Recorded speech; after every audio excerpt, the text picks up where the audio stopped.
बाजत आवे हो भोले बाबा के डमरुआ बाजत आवे हो भोले बाबा के डमरुआ।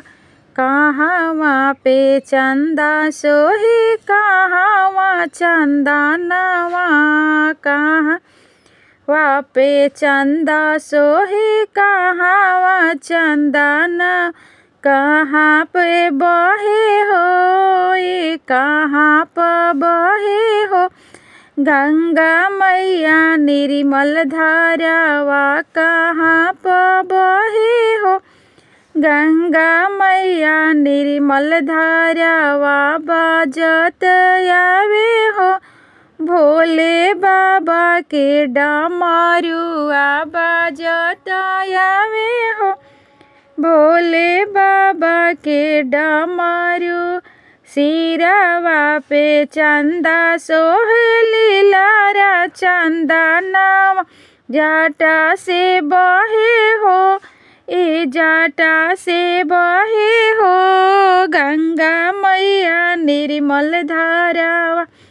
बाजत आवे हो भोले बाबा के डमरुआ बाजत आवे हो भोले बाबा के डमरू। कहवा पे बिच्छू सोहे कहाँ मृगा छलावा कहाँ पे सोहे हो कहाँ पर सोहे हो सखी सर्प के हरावा। बाजत आवे हो भोले बाबा के डमरू। कानवा में बिच्छू सोहे कमर मृगा छलावा गला में सोहे हो गला में सोहे हो सखी सर्प के हरावा गले में सोहे हो विषधर सर्प के माला। बाजत आवे हो भोले बाबा के डमरुआ बाजत आवे हो भोले बाबा के डमरू।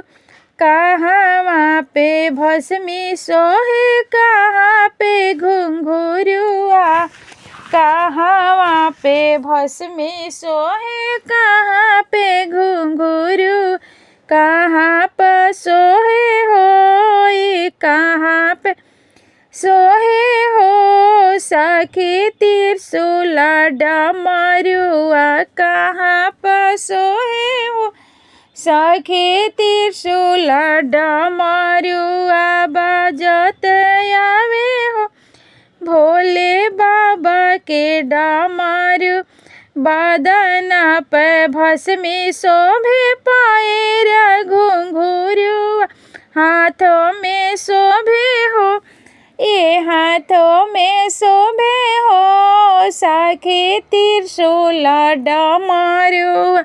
बाजत आवे हो भोले बाबा के डमरुआ बाजत आवे हो भोले बाबा के डमरू।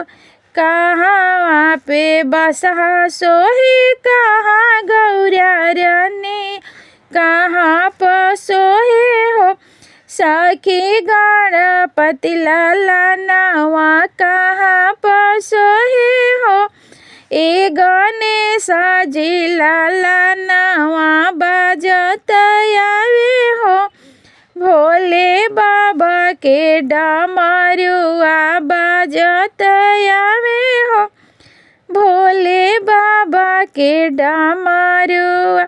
बसहा सवारी सोहे संग में गौरा रानिया बसहा सवारी सोहे संग में गौरा रानी।